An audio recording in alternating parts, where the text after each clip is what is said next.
সরস্বতী পুজোর রঙিন সন্ধ্যা, প্রাণোচ্ছল সন্ধ্যা।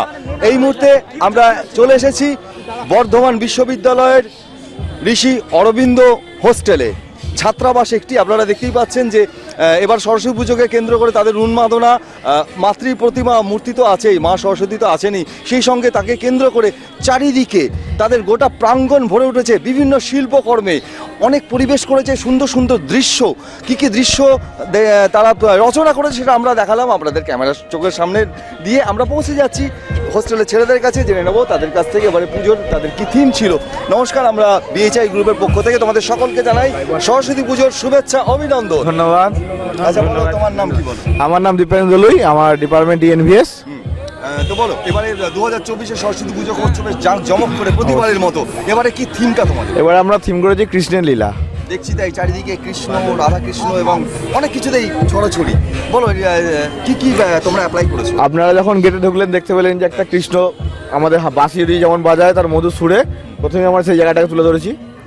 তারপর নানা রকম যে দই চুড়ি, সেইগুলো নানা রকম জিনিসগুলো তৈরি হয়েছে ওইখানটায়, ওই লাইনটা দেখতে পেয়েছেন আপনারা। তারপরে ওখানে এন্ট্রান্সটায় দেখবেন যাদের আমন্ত্রণে আমরা গর্বিত সেই কার্ডটা আমরা করেছি, যে নানা রকম হোস্টেল থেকে। ভেতরে নানা রকম যে শ্রীকৃষ্ণ বসে আছে, রাধা মা বসে আছে, একসঙ্গে তারা কীভাবে আনন্দ করছে, কীভাবে তার সময় কাটিয়েছে, সেইগুলো দেখানোর চেষ্টা করছি। বাইরেটাই নানান শ্রীকৃষ্ণের মূর্তি, রাধা মায়ের মূর্তি নানা রকম বসানো হয়েছে। তারপরে ভেতরে আপনারা দেখতে পেলেন গেটটা, আর আমাদের যে প্রতিমা রাখার জায়গাটা করেছি আমরা। বাইরেটা এখানে কালিয়া দমনের জায়গাটা আমরা দেখিয়েছি, তার সঙ্গে আমরা গার্ডেনটা, খুব সুন্দর গার্ডেন, এমনকি একটা বেশ পুষ্করণীর মতো মাঝখানে কালিয়া। হ্যাঁ, এবং তোমাদের পরিসরটা অনেক বড়। অবশ্যই পরিসরটাকে তোমরা ব্যবহার করেছো এবং একটু জায়গা ছাড়িনি আমরা, দৃশ্যের অবতারণা করেছো। বন জঙ্গল পাহাড় পর্বত পৌঁছে যায়। আরো তোমার নাম কি বলো? আমার নাম মোহাম্মদ আতাউল শেখ। বাড়ি কোথায়? আমার বাড়ি রামপুরহাট। রামপুরহাট, অনেক দূর থেকে আসছো। হ্যাঁ। বর্ধমান বিশ্ববিদ্যালয় কোন ইয়ার? আমার এই সেকেন্ড ইয়ার, ইংলিশ ডিপার্টমেন্ট। ভাই তোমার তো অভিজ্ঞতা আছে যে বর্ধমানের সরস্বতী কিরকম ধুমধাম করে করা হয়। অবশ্যই সেটা তোমরাই করো, কারণ এটা স্টুডেন্টদেরই পুজো। তোমার নাম? আমার নাম মৃত্যুঞ্জয় গড়াই। আমার বাড়ি কোথায়? বাড়ি বাঁকুড়া। বাড়ি বাঁকুড়া। তুমি অনেক দূর থেকে আসছো, কেমন লাগছে বর্ধমান সরস্বতী পুজোর আবহ? সরস্বতী পুজো আগেও মানে সরস্বতী পুজো কাটিয়েছি, কিন্তু এখানকার পরিবেশ সম্পূর্ণ আলাদা। একদম, মানে আমরা দুর্গাপুজোয় যে পরিবেশটা পাই, হয়তো এখানে সরস্বতী পুজোয় সেই পরিবেশটা পাচ্ছি। ঠিক তাই, বাঙালির শ্রেষ্ঠ উৎসব যেমন দুর্গাপুজো, তেমনি ছাত্রছাত্রীদের কাছে শ্রেষ্ঠ পুজো বোধহয় সরস্বতী পুজো। আমার মনে হয় কেন্দ্র করেই অনেক কিছু চিন্তা ভাবনা নিয়ে মেতে ওঠে। বেশি নিয়ম আছে কেন একবার। তোমার নাম বলো? সুব্রত মন্ডল। বাড়ি কোথায়? বাঁকুড়া।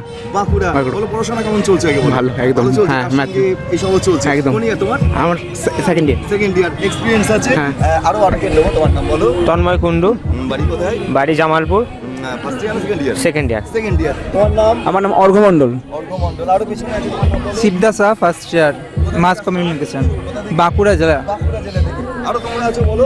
আমার নাম Bikram Haldar, statistics department, first year.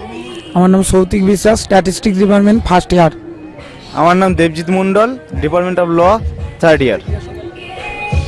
আমার নাম সুদীপ্ত মণ্ডল, আমার এডুকেশন ডিপার্টমেন্ট, বাড়ি পূর্ব বর্ধমান, জামালপুরের। জামালপুর। ভাই এই পুজোতে তো তোমাদের ইনভলভমেন্টটা কিরকম? তোমরা কিভাবে কতদিন ধরে এত কিছু সাজিয়েছো? আমরা ধরুন দীর্ঘ 1 মাস আগে থেকে শুরু করেছি, এক থেকে 1.5 মাস প্রায় শুরু করেছি, কন্টিনিউ আস্তে আস্তে কাজ করে তোমরাই করেছো? না, হ্যাঁ অবশ্যই। না, না, এক মাস ধরে যেটুকু পেরেছি নিজেদের হাতে সম্ভব, যেটুকু চেষ্টা, সেটুকুই আমাদের করা হয়েছে। বিশ্ববিদ্যালয়ের ট্র্যাডিশন যে দুর্গাপুজোর মতো থিম নির্ভর পুজো বর্ধমানে হয়। শুধুমাত্র পুজো আজকেই তো শেষ হচ্ছে না, না, এখনো এক্সটেনশন আছে, এখনো 2 দিন আছে, চমক আছে। বলো, পরবর্তী চমকগুলো কি? আগামীকাল যেমন তত্ত্ব বিতরণ অনুষ্ঠান আছে, তত্ত্ব সপ্তাহ অনুষ্ঠান, তত্ত্ব বিতরণ অনুষ্ঠান। আমরা গার্লস হোস্টেল যাবো, গার্লস হোস্টেলের যারা বান্ধবীরা আছে, দিদিরা আছে, তারা আমাদের বয়েজ হোস্টেলে আসবে, তত্ত্ব আমরা বিতরণ করবো। তত্ত্বের থালি নিয়ে সেই যে গুজিয়ে র্যালি তত্ত্ব বিনিময় আমাদের হবে। বিশ্ববিদ্যালয়টা স্পেশাল, এক্সক্লুসিভ আমাদের ঐতিহ্য। এবং সারা ভারতবর্ষের মধ্যে একমাত্র শিক্ষাক্ষেত্রে বর্ধমান বিশ্ববিদ্যালয় কিন্তু এত সুন্দর অনুষ্ঠান হয়। তোমার নাম? আমার নাম অভিজিৎ ঘোষ। স্টুডেন্ট? না, আমি অ্যাডভোকেট। ভাই এক্স স্টুডেন্ট বর্ধমান কোনো একদম বর্ধমান ইউনিভার্সিটি, শ্যামলালাই পাশে। শ্যামলালে লোকালে তো সরস্বতী বর্ধমানে বিখ্যাতভাবে হয়, দারুণ জাঁকজমক করা হয়। কতগুলো ঠাকুর দেখা হলো? হোস্টেল দেখা হলো? মোটামুটি সবকটাই দেখা হয়েছে, সকাল থেকেই দেখছি, রাতের বেলাও দেখতে বেরিয়েছি, খুব ভালো লাগছে। তোমার নাম? কৌশিক দাস। তুমি পড়াশোনা করো স্টুডেন্ট? হ্যাঁ স্টুডেন্ট কোথাকার? এখানকারই। এখানকারই? হ্যাঁ। খুব ভালো। তা তোমাদেরই পুজো এত সুন্দরভাবে তোমরা করছো, খুব উৎসাহ। তোমার ইনভলভমেন্ট কিরকম এই পুজোতে? খুব সুন্দর, আমাদের সবাই মিলে কমিটির সবাই লোক মিলে এই পুজোটা সবাই মিলে রাত জেগে খুব একদম কঠোর পরিশ্রম করে পূজা করেছে এবং খুব ভালো শান্তিপূর্ণভাবে পুজো হচ্ছে। আগামীকালে তোমাদের একটা স্পেশাল অনুষ্ঠান আছে, তাই তো? একদম। স্টুডেন্ট? হ্যাঁ কোথাকার? BSc nursing student. ভাই ভাই পুজো তো তোমাদেরই পুজো, কেমন করে আনন্দ করছো আজকে? দারুণ। সকাল থেকে? হ্যাঁ সকাল থেকে একদম খুব উপভোগ করেছি আমরা সকাল থেকে। সুমনা সিংহ, আর তোমার বাড়ি কোথায়? বাঁকুড়া। বাঁকুড়া? হ্যাঁ। অনেক দূর থেকে আসছো? হ্যাঁ। বর্ধমানে তো আগেও দেখেছো পুজো? হ্যাঁ বর্ধমান আগে দেখেছি, আগের বছর। সুন্দরভাবে হয়। হ্যাঁ, বর্ধমান অনেক বসে যাচ্ছি। তোমার নাম? উপাসনা কৈবর্ত, বাড়ি কোথায়? পুরুলিয়া। পুরুলিয়া? অনেক দূর থেকে আসছো। তুমি স্টুডেন্ট? হ্যাঁ, কোথাকার? জিসিএনবি, গভর্নমেন্ট কলেজ অফ নার্সিং। ভাই আমরা ভাই সবাই। ওখানেও তোমাদের পুজো হচ্ছে নিশ্চয়ই, খুব ধুমধাম হ্যাঁ। করেই হচ্ছে। তোমার নাম? মনিকা গোড়াই, তোমার বাড়ি? বাঁকুড়া। বাঁকুড়া? কোথাকার স্টুডেন্ট তুমি?